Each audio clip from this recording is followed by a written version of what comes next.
श्री कृष्ण भगवान द्वारका में रानी सत्यभामा के साथ सिंहासन पर विराजमान थे। निकट ही गरुड़ और सुदर्शन चक्र भी बैठे हुए थे। तीनों के चेहरे पर दिव्य तेज झलक रहा था। बातों ही बातों में रानी सत्यभामा ने श्री कृष्ण से पूछा कि हे प्रभु, आपने त्रेता युग में राम के रूप में अवतार लिया था।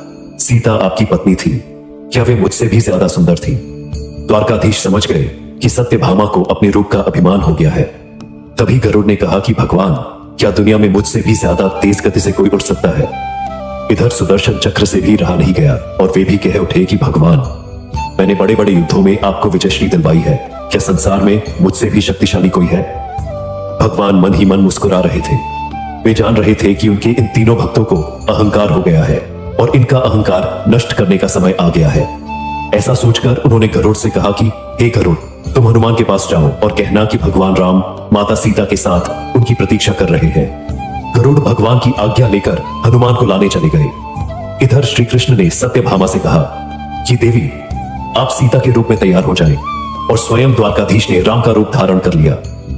मधुसूदन ने सुदर्शन चक्र को आज्ञा देते हुए कहा कि तुम महल के प्रवेश द्वार पर पहरा दो और ध्यान रहे कि मेरी आज्ञा के बिना महल में कोई प्रवेश न करे। भगवान की आज्ञा पाकर चक्र महल के प्रवेश द्वार पर तैनात हो गए। गरुड़ ने हनुमान के पास पहुंचकर कहा कि हे वानर श्रेष्ठ, भगवान राम माता सीता के साथ द्वारका में आपसे मिलने के लिए प्रतीक्षा कर रहे हैं। आप मेरे साथ चलें, मैं आपको अपनी पीठ पर बैठाकर शीघ्र ही वहां ले जाऊंगा। हनुमान ने विनयपूर्वक गरुड़ से कहा, आप चलिए, मैं आता हूं। गरुड़ ने सोचा, पता नहीं यह बूढ़ा वानर कब पहुंचेगा। खैर, मैं भगवान के पास चलता हूं। यह सोचकर गरुड़ शीघ्रता से द्वारका की ओर उड़े। पर यह क्या, महल में पहुंचकर गरुड़ देखते हैं कि हनुमान तो उनसे पहले ही महल में प्रभु के सामने बैठे हैं। गरुड़ का सिर लज्जा से झुक गया। तभी श्री राम ने हनुमान से कहा कि पवन पुत्र, तुम बिना आज्ञा के महल में कैसे प्रवेश कर गए? क्या तुम्हें किसी ने प्रवेश द्वार पर रोका नहीं? हनुमान ने हाथ जोड़ते हुए सिर झुकाकर अपने गर्भ चूर चूर हो गया था। वे भगवान की लीला समझ रहे थे। तीनों की आंखों से आंसू बहने लगे और वे भगवान के चरणों में झुक गए। अद्भुत लीला है प्रभु की। अपने भक्तों के अंधकार को अपने भक्त द्वारा ही दूर किया उन्होंने। सार, जीवन में कभी भी अहंकार नहीं करना चाहिए।